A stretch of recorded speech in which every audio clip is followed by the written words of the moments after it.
Tiny, in terms of living, means practical, affordable, comfortable, stylish in more ways than one, and sustainable.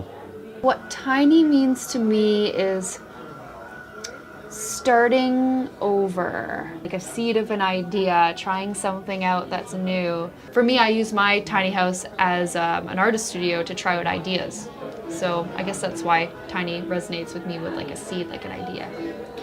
I'd really like to say that over the past 3 years that I've been in a tiny home, it's really changed my perspective on space and how little I need in terms of my own home habitat. It's allowed me to focus on my passions and what I love. It's allowed me to get more intimately involved with my outdoor garden space, and more involved in my community because there aren't all the financial pressures of paying for the mortgage and paying for the debt that inevitably incurs when you have a larger space. Tiny to me just means efficient. It doesn't mean a particular size. It just means having what you need and what makes your life better, what suits your life, and not more than that. What does tiny mean to me? I think tiny really allows for diversity in tenure, but also housing stock, and really allows for affordable and sustainable housing to exist in our neighborhoods. The BC Tiny House Collective is a network of individuals across the province. We're based out of Vancouver, and we would love to see more people involved through volunteering. We have committees, I suppose. We have communications, we have research, we have piloting, we have events, last but not least, fundraising. My name is Samantha Gambling, co-founder of the BC Tiny House Collective. I also work for a nonprofit organization called Farm to School BC. My age is 28 years old, and I currently live in North Vancouver. My name is Anastasia. I'm a writer, editor, and communications strategist. I live in East Vancouver, and I am 36 years old. My name is John McFarlane. I'm 30. I founded a company called Camera Buildings. We design and build tiny houses. We're working on a tiny house development project currently. My role with the BC Tiny House Steering Committee is helping with the board, and currently I live in Vancouver. My name is Z Kessler, and in the organization I'm not an official member. However, I do help spread things on social media because I'm a huge advocate. And I'm 33 years old, and I live in Mount Pleasant currently. My name is Dana Wilson, and I live on the Sunshine Coast in Roberts Creek. I'm 43 years old, and I live in a tiny home. This is my first time attending the BC Tiny Homes Collective. So I'm just a guest. I'm not an official member of any of this organization. My name is Brad Mayer. My job is building tiny houses. Currently live in a one-bedroom apartment in Kerrisdale. My name is Natrudy Queck, and I've been doing some research for the BC Tiny House Collective. I'm 24 years old, and I currently live in a garden-level suite in a big house on Main Street. My name is Jasa Sulit, and I'm an occupational therapist and a teacher and an author. I'm 37, and I currently live in a rental apartment unit on Sunset Beach on so-called Vancouver on unceded Coast Salish territory. I'm Sherry LaLiberte. I teach population health promotion at Vancouver Community College.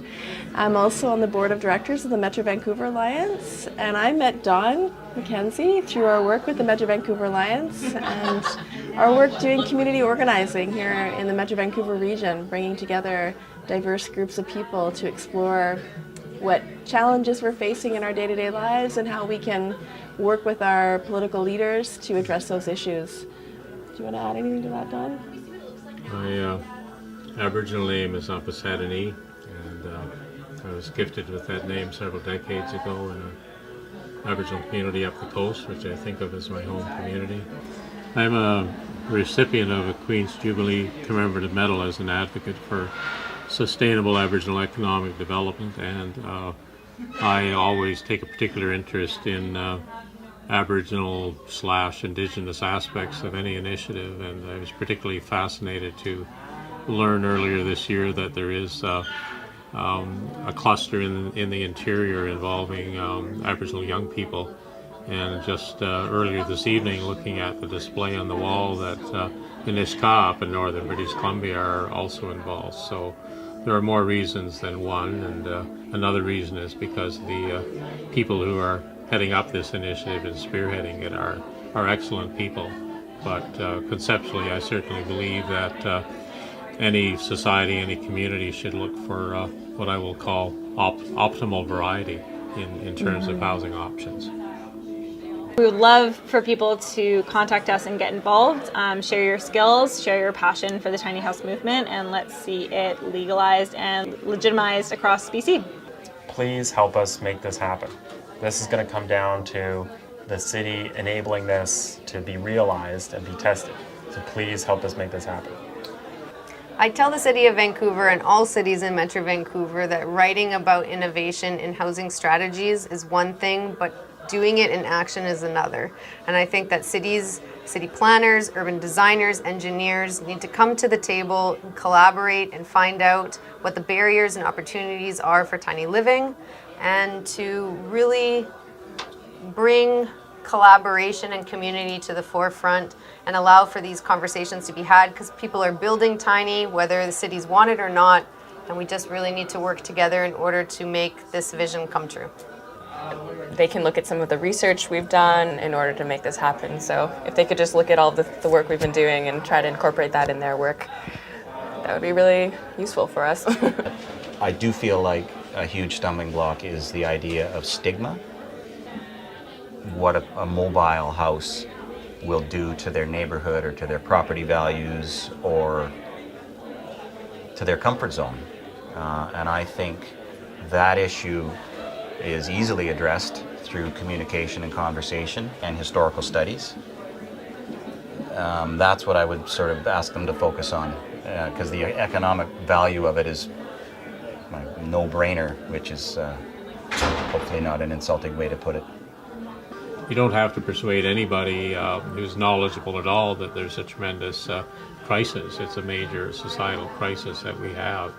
Cultural values vary, and it's a big country, and we know that in Quebec there certainly are aspects of lively environmental concern and that sort of thing. So I think it would probably be good to do a study of the history of this initiative in Quebec, and how did it come to the attention of politicians in a significant way, and how did it move to the point of being accepted in the province of Quebec in a significant way. And there might be lessons to learn from that, which might help move forward faster here in British Columbia. All the signs are there in terms of a need. There's the homelessness, there's the lack of affordability, there's the vacant houses, there's the increasing pressures on the next generation as to where they're going to live.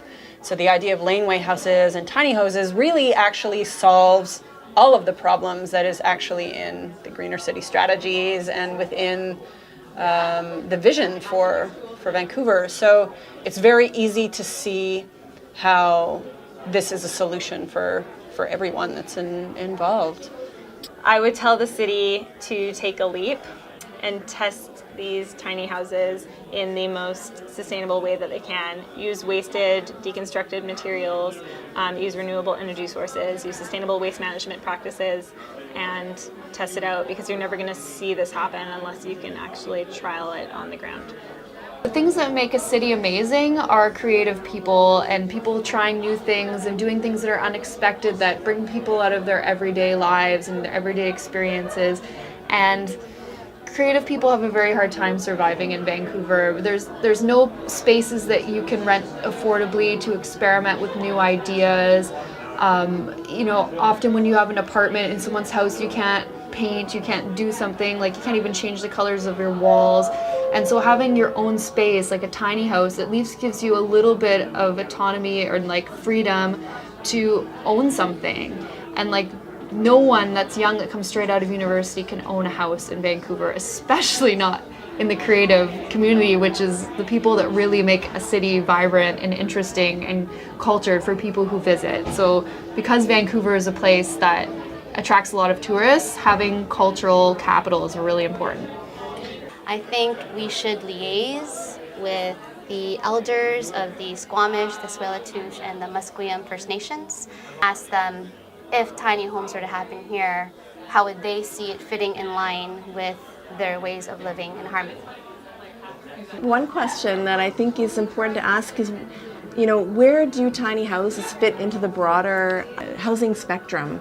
I mean, it's something that we're contemplating a lot now, especially at the federal level, is the development of a national housing strategy.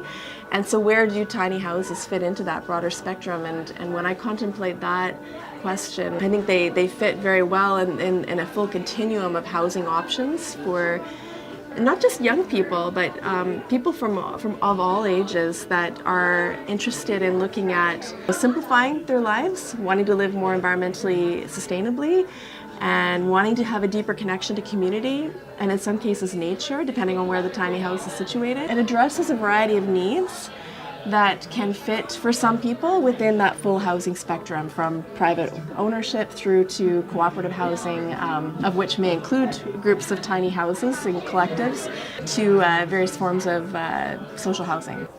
What I'd really like to see is more freedom for solutions that work well, where people can either put tiny houses in their own backyards, or there might be small lots where people could have tiny houses. And also I'm working on projects in outlying communities where there's more space, but they've still got issues.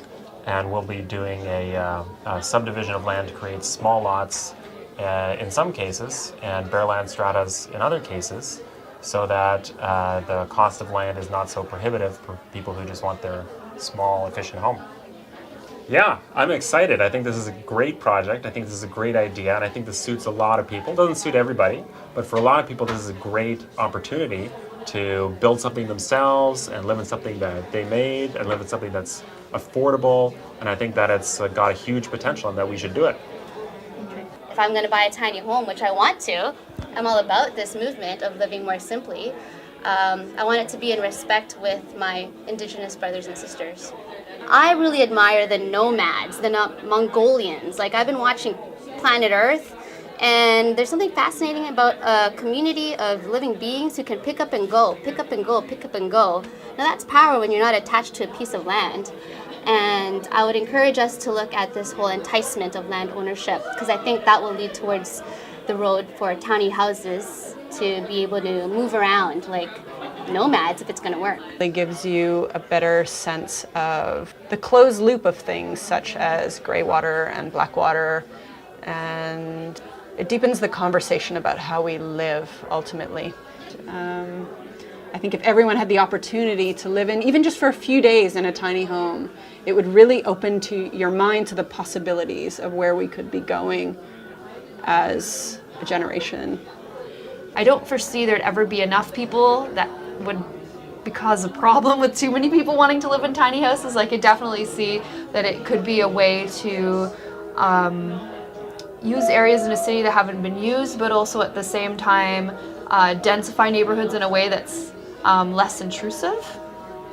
I mean, the thing that I'm really inspired by right now is seeing the diverse interdisciplinary students across different schools in the Metro Van area that are coming together to work on various research projects to support building the task force here in Vancouver.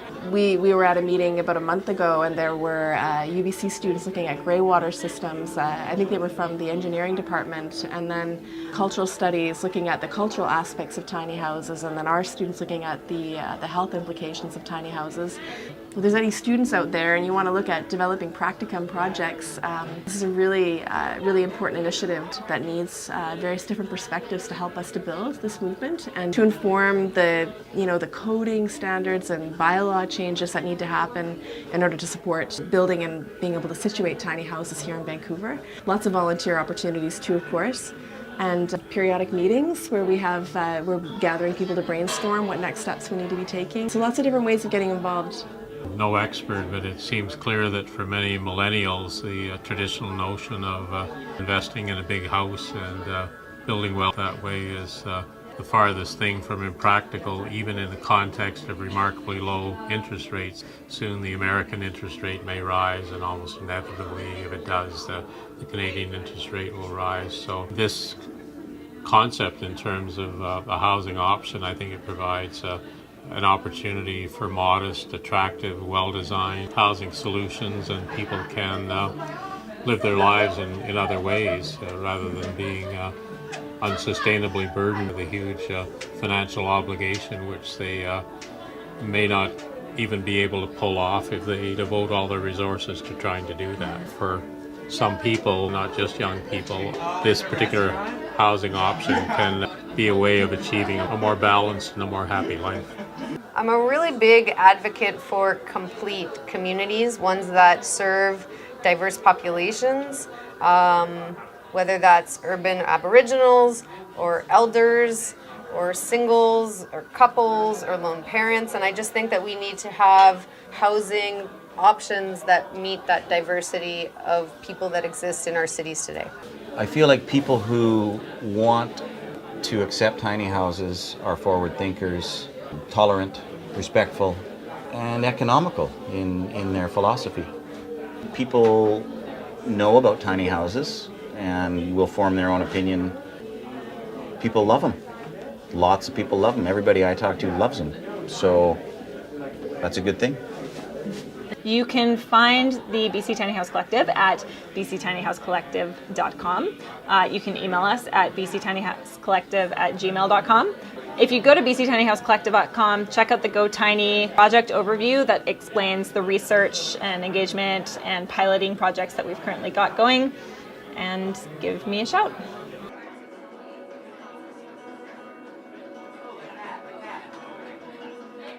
Not firing all